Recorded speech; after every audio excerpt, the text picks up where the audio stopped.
آمال فريد صاحبة الملامح البريئة التي تركت الشهرة للسفر للاتحاد السوفيتي.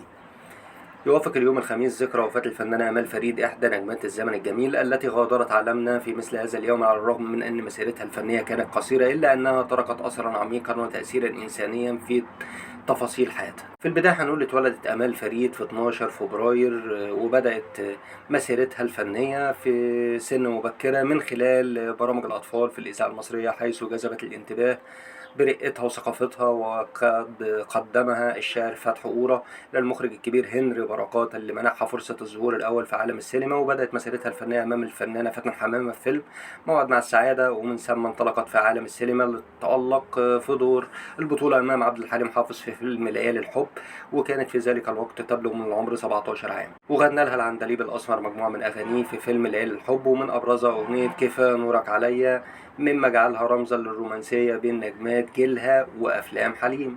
وحصلت على فرصة جديدة للتعاون معه في فيلم بنات اليوم، حيث قدمت في ليالي الحب شخصية تعكس الوداعة، بينما أظهرت في بنات اليوم جانبا آخر من موهبتها، حيث جسدت دور الأخت الغيورة التي تشك بشقيقتها قد خطفت منها حبيبها فتدبر لها المكائد، لكن سرعان ما تعود إلى رشدها بفضل تدخل والدها الذي يصلح الأمور بينهم. اشتهرت آمال فريد بجمالها الهادئ وملامحها البريئة، وكانت من أكثر الوجوه قربا إلى قلوب الجمهور، خاصة في أدوار الفتاة الحبيبة أو الابنة البريئة.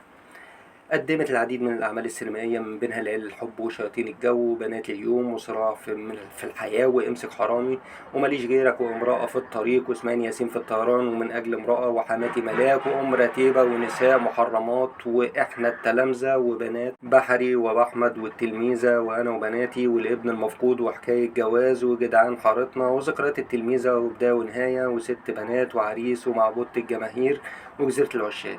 ورغم تزايد شهرتها اختارت الاعتزال عن الساحة الفنية في منتصف الستينات بعد زواجها من مهندس مصري كان يعمل في الاتحاد السوفيتي المعروف حاليا بروسيا الاتحادية، وسافرت مع زوجها واستقرت لفترة في الخارج، حيث اختارت التركيز على حياتها العائلية بعيدا عن الأضواء والشهرة في ذروة تألقها. بعد فترة قصيرة عادت لما اعتزلت تماما في سنواتها الأخيرة. عانت آمال فريد من الإهمال والمرض، حيث ظهرت في مجموعة من الصور المؤلمة وهي تجلس بمفردها في أحد المقاهي بالقاهرة. أثارت هذه الصور تعاطفا كبيرا مما دفع الدولة للتدخل ونقلها لأحد دور الرعاية الصحية. وتوفت الفنانة آمال فريد في 19 يونيو 2018 عن عمر يناهز 80 عام بعد معاناة طويلة مع المرض، مما أدى لشعور عميق بالحزن لدى جمهورها ومحبيها.